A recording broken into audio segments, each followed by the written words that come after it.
Buenas tardes. Hoy, jueves 4 de abril del año 2025, doy inicio a la charla 106, perdón, no 206, 106 de radiografía en el imperialismo británico. No se asusten, no creo que lleguemos a la 206, creo. Bueno,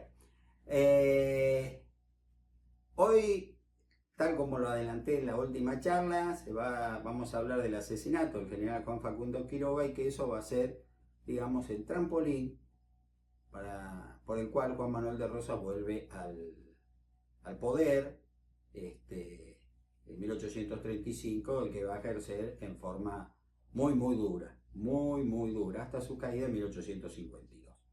Bueno, en noviembre de 1834 se produjo un conflicto armado entre el gobernador salteño Pablo Latorre y el tucumano Alejandro Heredia, por el apoyo que el primero había dado a los jujeños Heredia, el segundo, había dado a los jujeños para segregarse de Salta.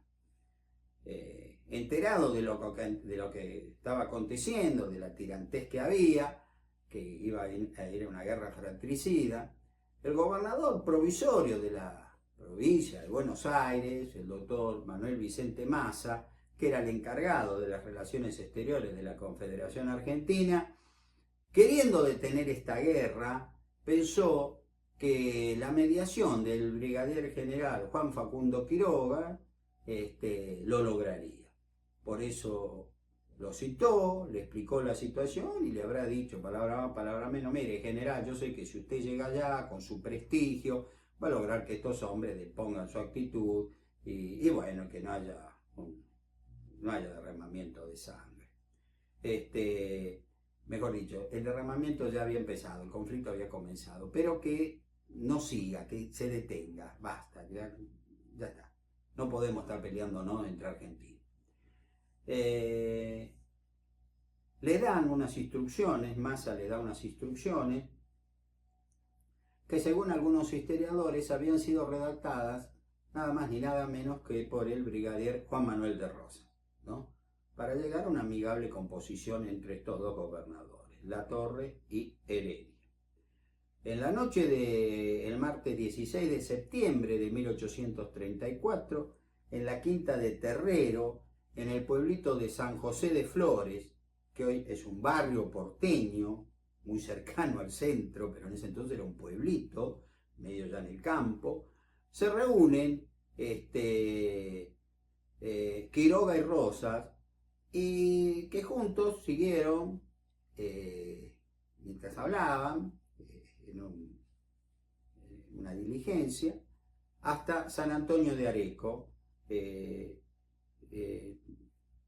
donde Rosas le explicó claramente la situación del país, que esto y que lo otro, y que bueno, que había que detener esa guerra de forma urgente, porque era un mal ejemplo, ¿no es cierto? Más que los dos provenían del campo federal, ¿no? Ya no le podían echar la culpa a los unitarios.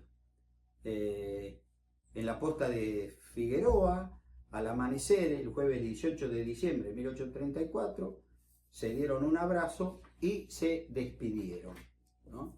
Nunca más se volverían a ver.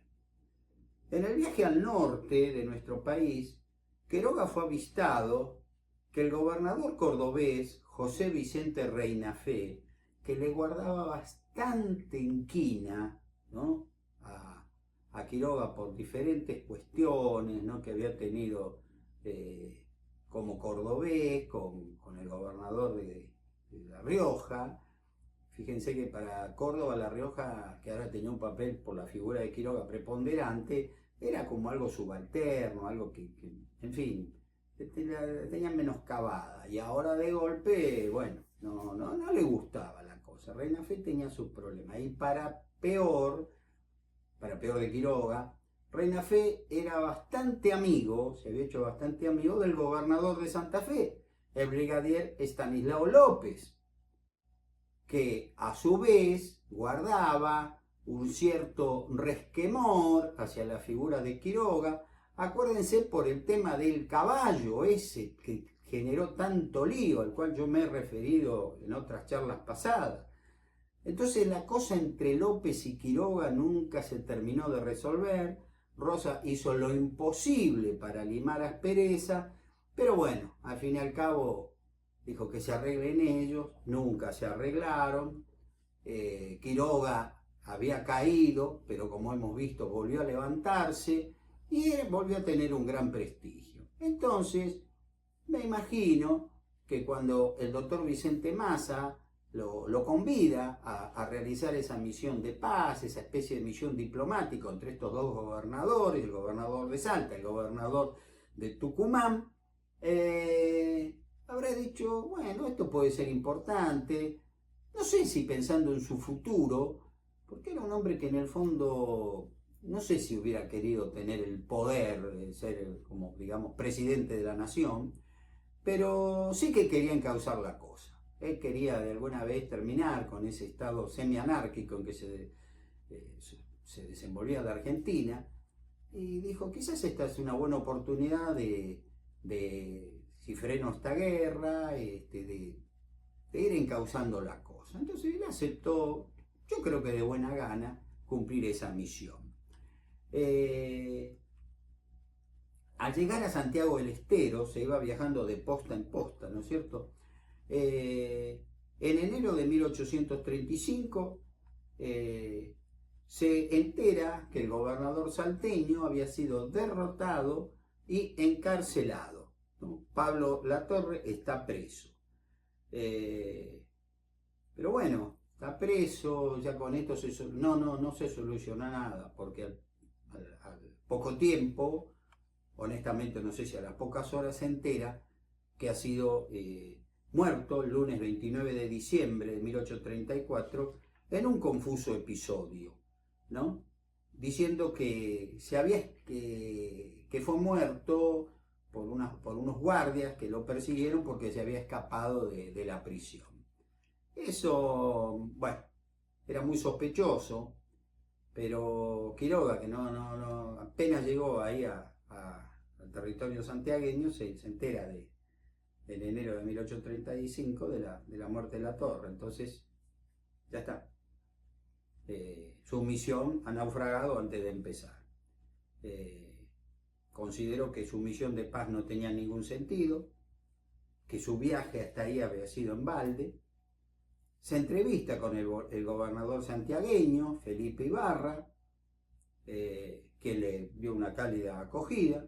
Y bueno, al poco tiempo se concerta una entrevista con el gobernador Heredia de Tucumán, Alejandro Heredia, y acordaron, digamos, entre los tres, que se iba a reconocer al nuevo gobernador salteño, José Antonio Fernández Cornejo, y que la autonomía de Jujuy, y que se iba a otorgar la autonomía de Jujuy, que en definitiva había sido el inicio de ese conflicto, o sea que Jujuy iba a ser una nueva provincia. Habiendo cumplido entonces el motivo de su viaje en una forma no deseada por Quiroga, pero bueno, muerto Latorre, ¿qué iba a hacer? Emprendió el regreso a Buenos Aires. Estamos hablando de enero, ¿no? Ustedes imagínense el calor que hace en esa zona, en Santiago del Estero, el norte de Córdoba, qué sé yo, verdaderamente un viaje agotador, un viaje inhumano, se puede decir. Entonces se iba avanzando a poco, retrocediendo hacia Buenos Aires, y bueno.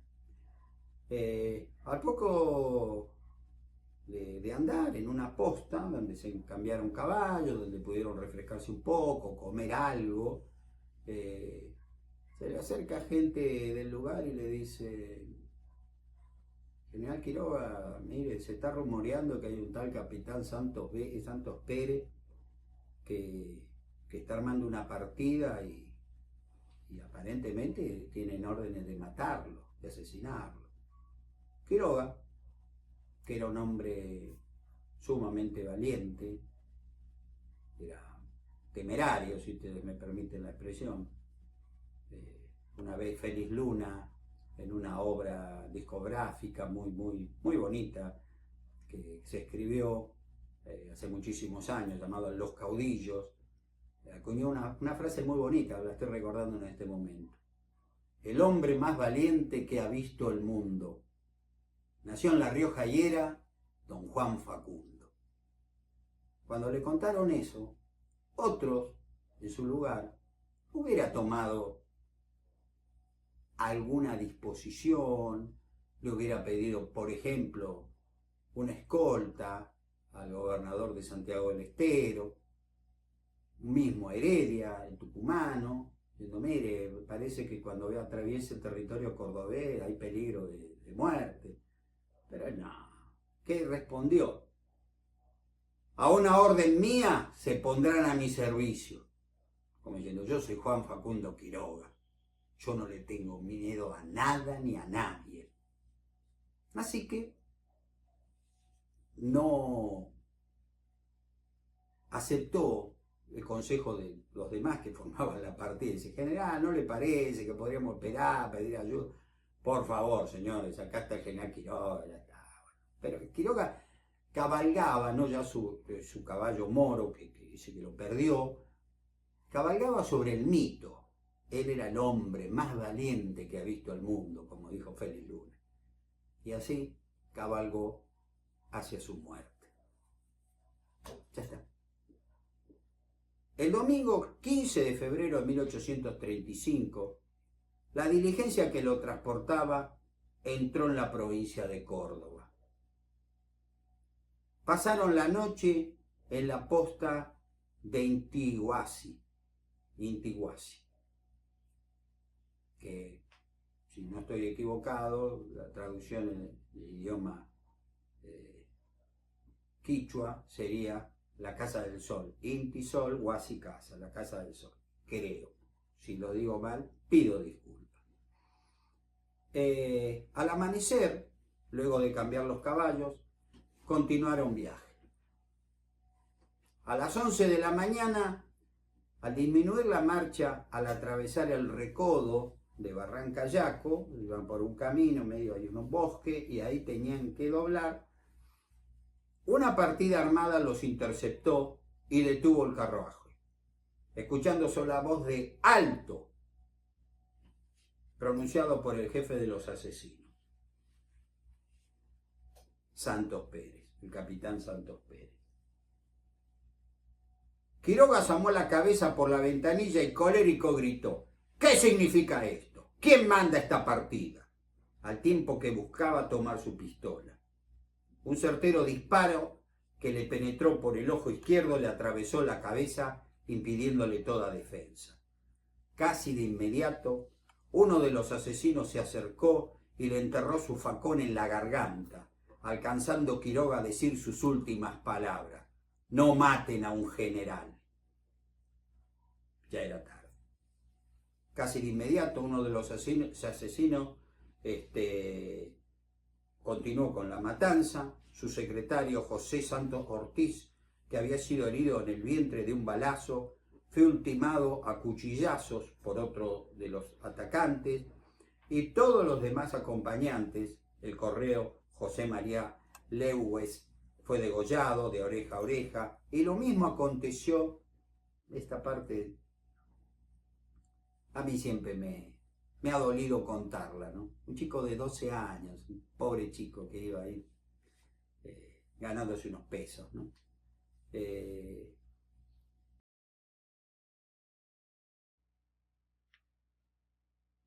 Va a ser asesinado. No se perdonó a nadie. Los asesinos tenían la idea que si no dejaban testigos, nadie iba a saber quién los había asesinado.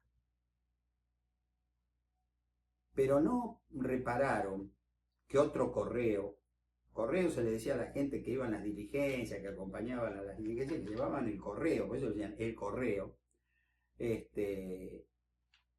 Agustín Marín, y una ordenanza del secretario de Quiroga, que ya lo dije, José Santos Ortiz, que fue asesinado, cabalgaban un tanto retrasados de la diligencia. fundamentalmente para no tragar el polvo que ésta iba levantando, ¿no es cierto? Eran las 11 de la mañana, casi el mediodía, un calor infernal. Entonces estos hombres, cuando sintieron el tiroteo, pararon los caballos, ¿no es cierto? Y despacito se van a ir acercando. Y observaron la cruel masacre, no pudieron hacer nada porque eran muchos la partida de Santos Pérez, pero los vieron, los pudieron identificar. Y ocultos lograron salvar sus vidas, porque por supuesto si los hubieran visto, hubieran corrido a la misma suerte que Quiroga y sus acompañantes. Estos hombres, posteriormente, van a testificar contra el capitán Santos Pérez y su partida, siendo decisivo su relato para condenarlo. En Buenos Aires, la noticia del asesinato del general Juan Facundo Quiroga se conoció el martes 3 de marzo de 1835. Ustedes fíjense que por las distancias, las noticias no eran como ahora, no eran al instante, ¿no es cierto? Demoraban unos días. Rosas, que estaba en su estancia San Martín, actual partido de La Matanza, al enterarse, expresó en una carta a un amigo: miserables, ya lo verán ahora. El sacudimiento será espantosa y la sangre argentina correrá en grandes porciones. Ese día se celebraba el último día del carnaval y por supuesto que los festejos fueron interrumpidos en forma automática. Los diarios porteños del otro día y por varias jornadas aparecieron con orlas negras, o sea, estábamos de luto. El asesinato causó gran impacto entre los porteños. Si bien en un principio fue adjudicada a sectores unitarios, hasta los que lo decían se miraban y decían: ¿qué unitario? Si no hay más unitario. Era ridículo decir, ¿no? ¿Quién se...? Por favor, ¿no? Ya está, no digamos tonteras.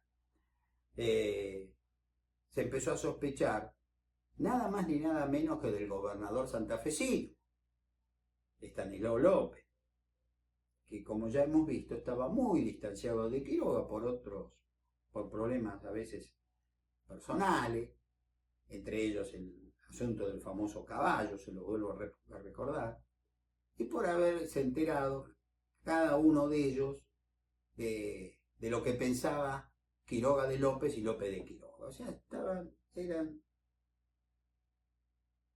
adversarios / enemigos.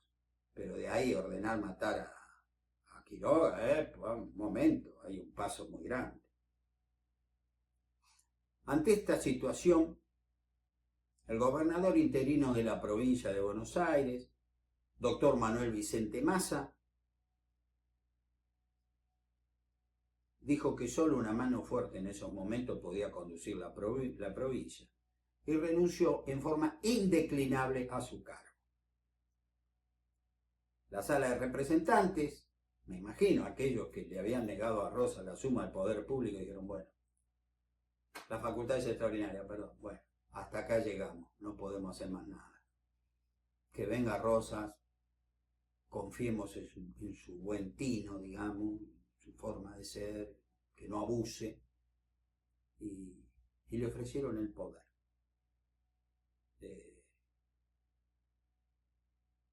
Pero ya pasamos de no darle las facultades extraordinarias a darle algo más, por sí, para que Rosas tomara el poder. No solo le dieron las facultades extraordinarias, le dieron la suma del poder público. O sea, Rosas podía hacer lo que quería. Era como en la antigua Roma, un dictador. Pero en Roma los dictadores duraban 6 meses. Acá Rosas no tenía tiempo de vencimiento. Gobernaba hasta que él quisiera decir: hasta acá llegué, renuncie. Eso ocurrió en Argentina. La desesperación nos llevó a eso. Y Rosas, encolerizado por el asesinato, el cobarde asesinato del general Quiroga, al cual yo creo que Rosas le tuvo aprecio, ¿no? Porque tuvo actitudes con Quiroga que yo creo que no las tuvo con nadie.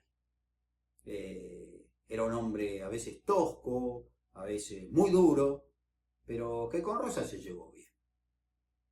y en más de una oportunidad lo elogió, sinceramente. Quiroga no andaba con dobleces, no era político, él lo que decía era al pan pan y al vino vino. La cuestión que la Sala de Representantes de la provincia de Buenos Aires va a elegir, por medio de este decreto que voy a leerles ahora, a Juan Manuel de Rosas, al brigadier Juan Manuel de Rosas, por segunda vez gobernador de la provincia de Buenos Aires. El documento textualmente dice esto: la honorable Sala de Representantes, usando de la soberanía ordinaria y extraordinaria que revista, ha tenido a bien en sesión de esta fecha sancionar con valor y fuerza de ley lo siguiente. Artículo primero.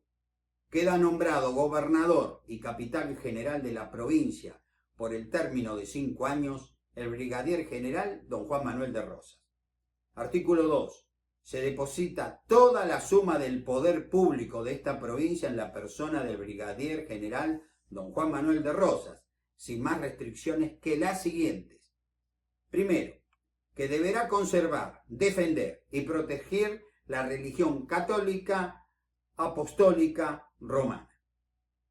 2. Que deberá defender y sostener la causa nacional de la Federación que han proclamado todos los pueblos de la República. 3. El ejercicio de este poder extraordinario durará todo el tiempo que a juicio del gobernador electo fuese necesario.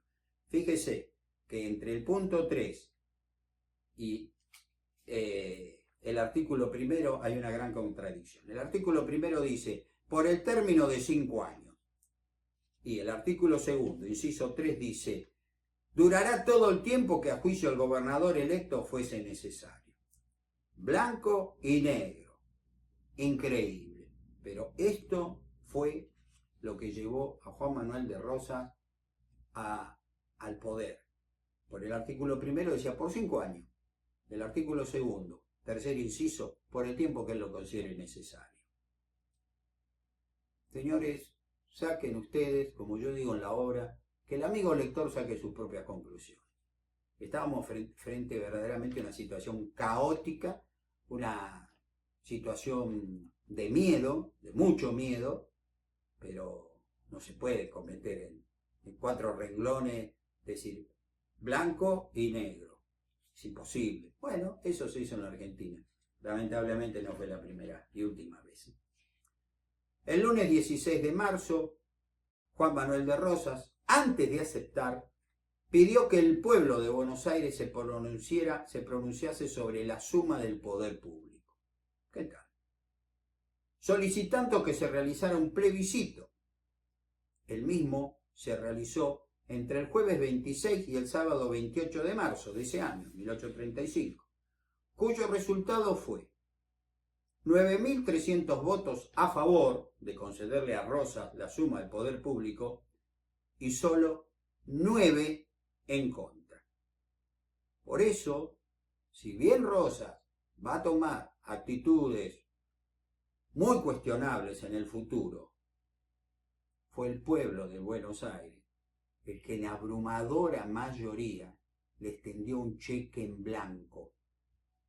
Entonces, señores, no se quejen de lo que después pasó, porque Rosas fue quizás uno de los gobernantes más sinceros que tuvo el país. ¿Qué dijo? Si yo tomo el poder, va a correr sangre, va a correr muchísima sangre. Y lo cumplió. Pero el pueblo lo respaldó. Repito, 9.300 votos a favor y 9 en contra. Así fue la cosa. Ante ese resultado, el lunes 13 de abril de 1835, el brigadier general Juan Manuel de Rosas asumió el gobierno de la provincia de Buenos Aires por segunda vez. El pueblo, queriendo terminar con la anarquía, eligió a un frío gobernante con mano de hierro. Es decir, que habían elegido a la tiranía que les daría un sangriento orden, pero olvidaron la libertad. Esa libertad que nuestro himno sagrado dice el grito sagrado, libertad, libertad, libertad. Bueno, basta, ¿no? Ahora orden, acomodir al lugar. Para eso lo trajimos a Rosas y que Rosas lo imponga. Y él lo impuso. Así que no se puede decir nada. Legítimo su nombramiento, legítimo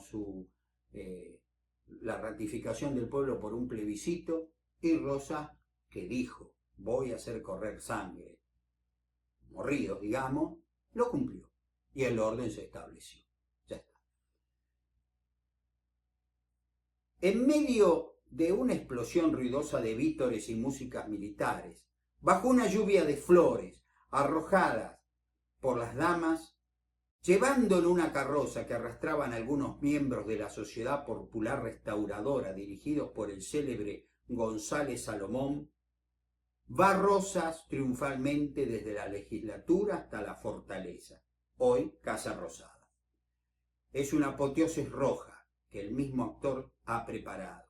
Por todas partes se impone el color de la sangre, y a sangre trascienden las palabras del tirano, cuando dice al pueblo, entre otras frases no menos iracunda: he admitido, con el voto casi unánime de la ciudad y de las campañas, la investidura de un poder sin límites, que a pesar de la odiosidad lo he considerado absolutamente necesario para sacar a la patria del abismo de males en que la lloramos sumergida.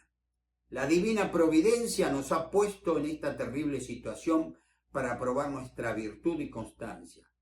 Persigamos de muerte al impío, al sacrílego, al ladrón, al homicida y sobre todo al pérfido y traidor que tenga la osadía de burlarse de nuestra buena fe.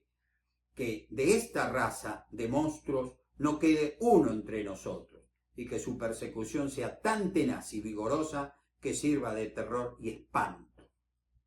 Y forman esa raza de monstruos los salvajes, inmundos, asquerosos, unitarios. Menos mal que gran parte de ellos, los principales, han traspuesto las fronteras de la patria. Los que quedan puedan estar seguros del terrorífico programa que va a desplegar el olímpico tirano, ungido, según se desprende de sus propias palabras, por Dios y por los hombres. Esto lo escribió en el libro El grito de Dolores Juan Bautista Selva, en el capítulo 2, página 25. Y si bien este hombre que va a defender la revolución de los libres del sur, con su escrito, tema que yo me voy a extender oportunamente, mucho de lo que escribió en ese párrafo fue sacado de la verdad. Rosas toma el poder y cambia la Argentina de golpe. Desaparecen los colores celestes y blancos, son los colores unitarios, que no han tenido ninguna participación, porque no existe más prácticamente en el asesinato de Quiroga, y ahora lo único que hay es el color rojo. El color rojo va a estar presente desde 1835 hasta 1852. No sé si en la próxima charla o en la posterior, yo le voy a mostrar hasta cómo se cambió el color de la bandera argentina, cómo era la bandera argentina en la época de Rosas. Y eso no lo digo yo, lo dice la historia.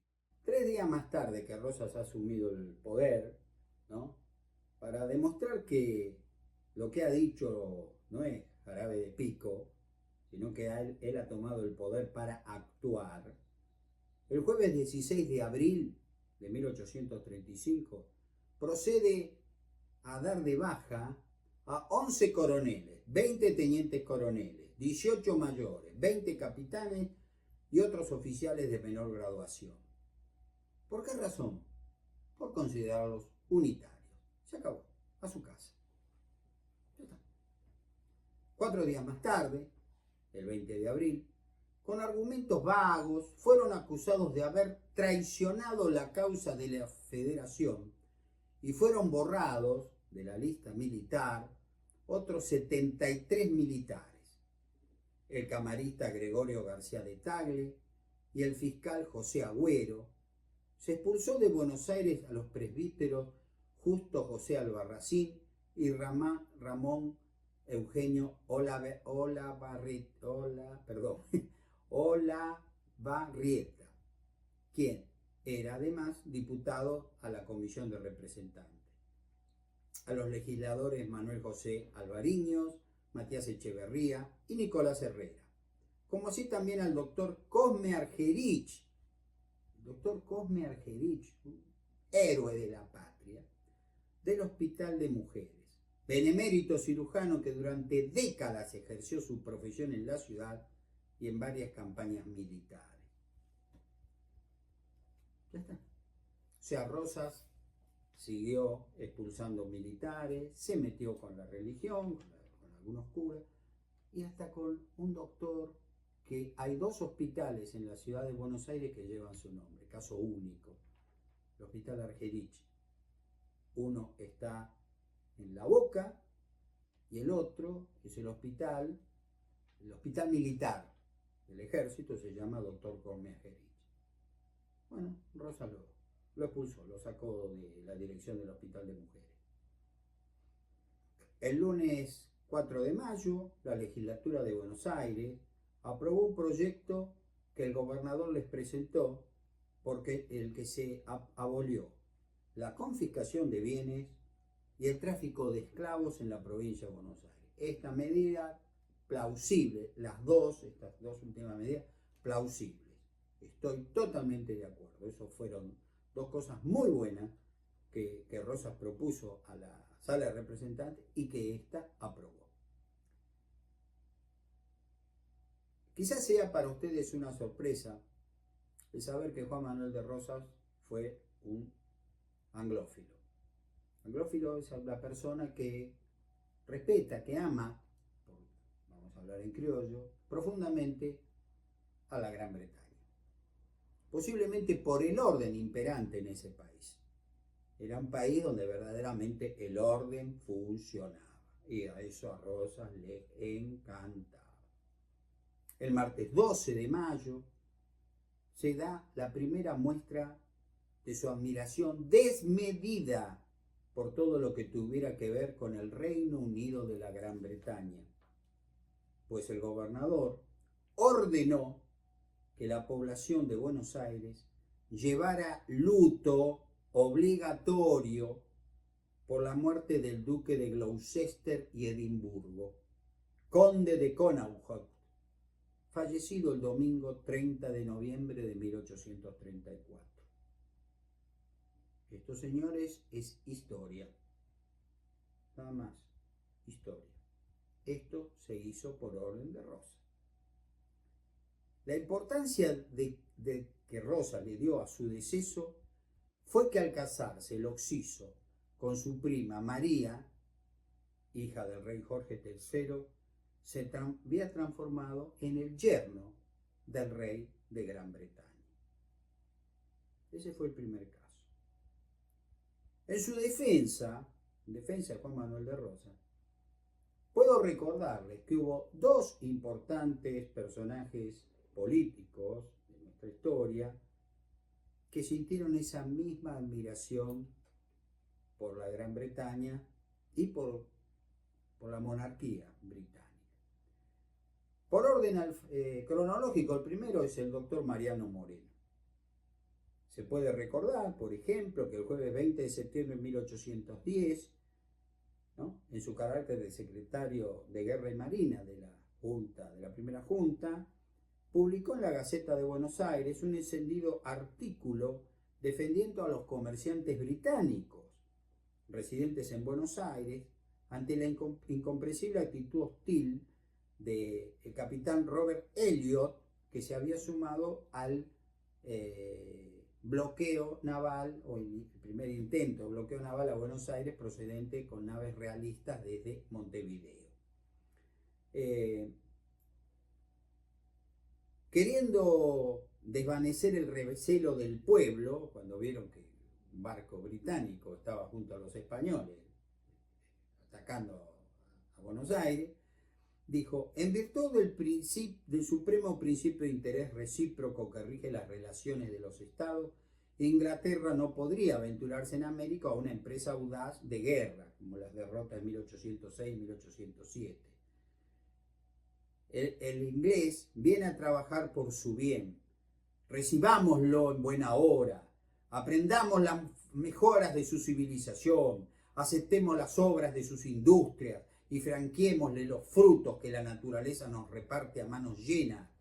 Pero no se debe incurrir en el error de aquellos pueblos que se dejaron envolver en las cadenas de otros más poderosos.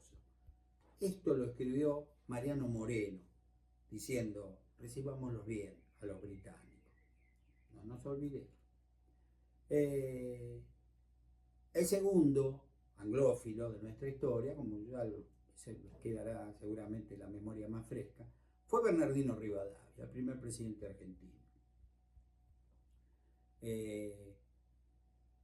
Fue un hombre que a través de muchos años, para mal que nos pese, para desgracia, especialmente en la guerra de Brasil, su ceguera pro-británica nos hizo mucho daño. Él en 1823, el 12 de agosto, curiosamente, el día que se cumplían 17 años de la reconquista de Buenos Aires al mando de Santiago de Liniers, en un banquete que se dio en honor del natalicio del rey Jorge IV en el Hotel Faunch de Buenos Aires, que quedaba ahí frente a la actual Plaza de Mayo, pronunció en inglés el siguiente brindis. Esto lo dijo Bernardino Rivadavia. Por el gobierno más hábil, el inglés, por la nación más moral e ilustrada, la Inglaterra. ¿Qué tal? Bueno, Rosas no se anduvo con chiquitas en esto, También él tuvo hacia Gran Bretaña un gran sentimiento de admiración. Y como ya hemos visto, ante la muerte del yerno del rey, ¿no? El duque de Gloucester y Edimburgo ordenó que toda la población de Buenos Aires llevara luto por su fallecimiento. Y repito, señoras y señores, esto es historia.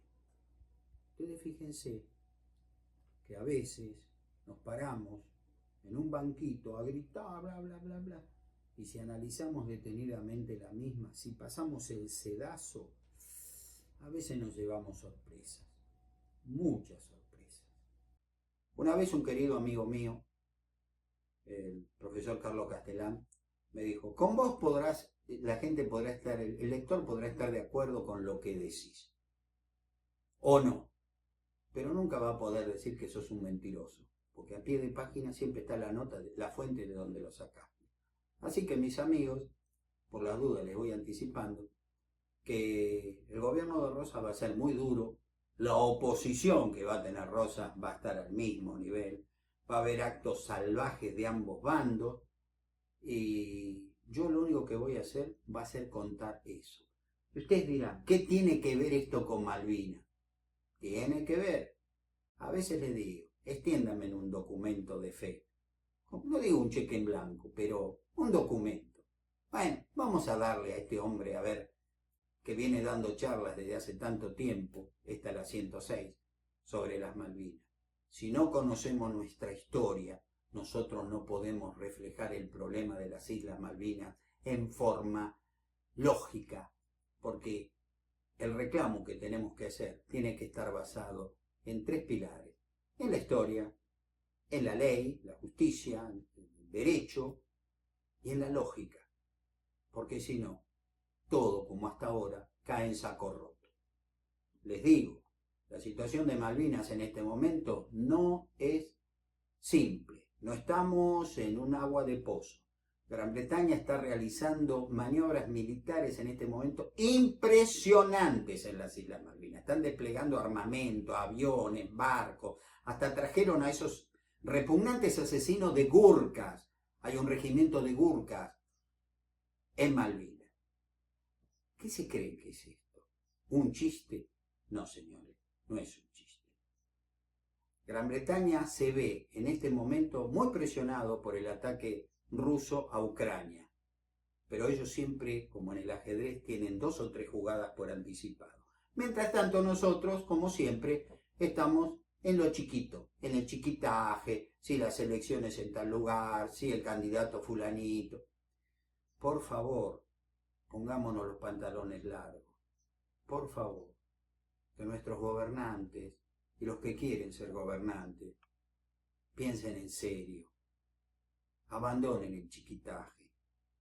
Nos ha llevado a este atolladero, a este momento tan triste y caótico de la patria. Señoras, señores, muchísimas gracias por su atención. Nos veremos, si Dios quiere, el próximo martes, en la que va a ser la charla número 107. Tengan ustedes muy buenas tardes.